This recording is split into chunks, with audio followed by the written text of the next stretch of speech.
Neil Armstrong was born in Wapakoneta, Ohio, on August 5, 1930. After serving in the Korean War and then finishing college, he joined the organization that would become NASA. Armstrong entered the astronaut program in 1962, and was command pilot for his first mission, Gemini 8, in 1966. He was spacecraft commander for Apollo 11, the first manned lunar mission, and became the first man to walk on the moon. Armstrong died shortly after undergoing heart surgery in Cincinnati, Ohio, in 2012. Armstrong developed a fascination with flight at an early age and earned his student pilot's license when he was 16. In 1947, Armstrong began his studies in aeronautical engineering at Purdue University on a U.S.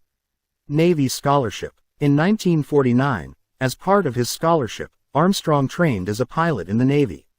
He began seeing active service in the Korean War 2 years later and went on to fly 78 combat missions during this military conflict. After earning his release from active duty in 1952, Armstrong returned to college. A few years later, Armstrong joined the National Advisory Committee for Aeronautics (NACA), which later became the National Aeronautics and Space Administration (NASA). For this government agency, he worked in a number of different capacities, including serving as a test pilot and an engineer. He tested many high-speed aircraft, including the X-15, which could reach a top speed of 4,000 miles per hour. In 1962, Armstrong entered the NASA astronaut program. He and his family moved to Houston, Texas, and Armstrong served as the command pilot for his first mission, Gemini 8. He and fellow astronaut David Scott were launched into the Earth's orbit on March 16, 1966. While in orbit, they were able to briefly dock their space capsule with the Gemini Agena target vehicle. This was the first time two vehicles had successfully docked in space. During this maneuver, however, they experienced some problems and had to cut their mission short.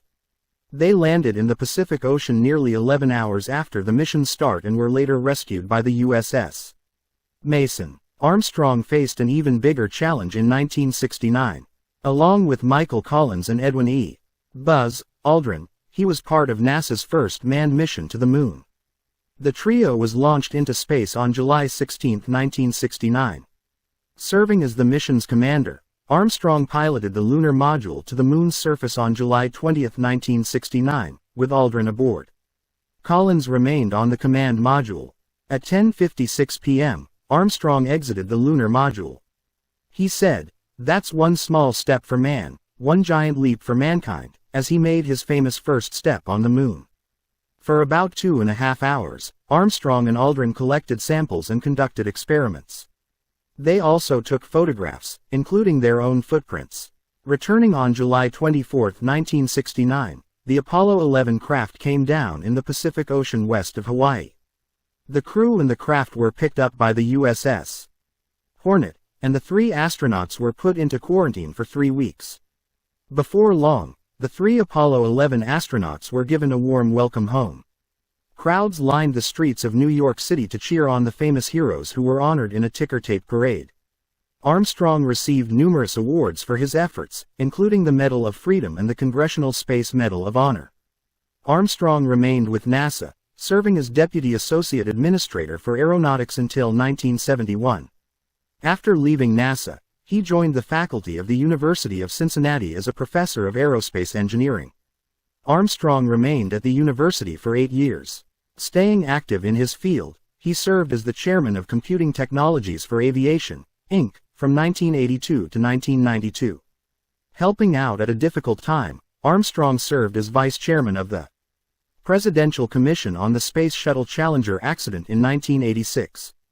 The commission investigated the explosion of the Challenger on January 28, 1986, which took the lives of its crew, including schoolteacher Krista McAuliffe. Despite being one of the most famous astronauts in history, Armstrong largely shied away from the public eye. In a rare interview for the news program 60 Minutes in 2005, he described the Moon to interviewer Ed Bradley, "It's a brilliant surface in that sunlight. The horizon seems quite close to you because the curvature is so much more pronounced than here on Earth.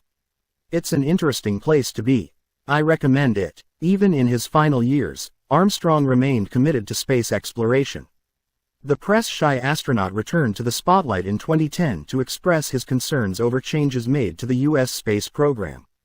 He testified in Congress against President Barack Obama's decision to cancel the Constellation program, which included another mission to the Moon. Obama also sought to encourage private companies to get involved in the space travel business and to move forward with more unmanned space missions. Taking this new decision, Armstrong said, would cost the United States its leadership position in space exploration.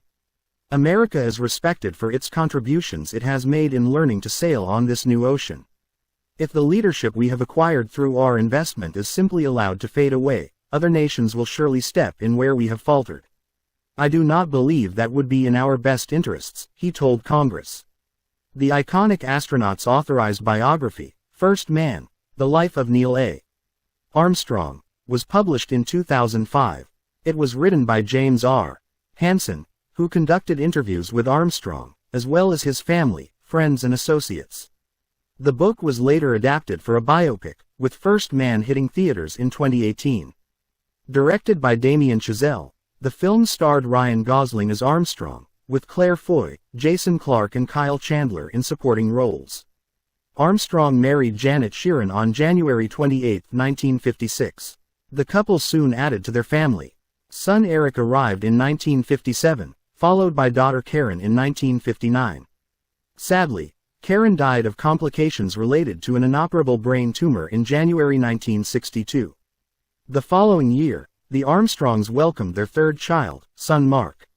Following his divorce from Janet in 1994, Armstrong married his second wife, Carol Held Knight. Armstrong underwent a heart bypass operation at a hospital in Cincinnati, Ohio, in August 2012. 2 weeks later, on August 25, 2012, the 82-year-old Armstrong died of complications from the operation. Shortly after his death, his family released a statement. For those who may ask what they can do to honor Neil, we have a simple request. Honor his example of service, accomplishment and modesty, and the next time you walk outside on a clear night and see the moon smiling down at you, think of Neil Armstrong and give him a wink. News of Armstrong's death quickly spread around the world.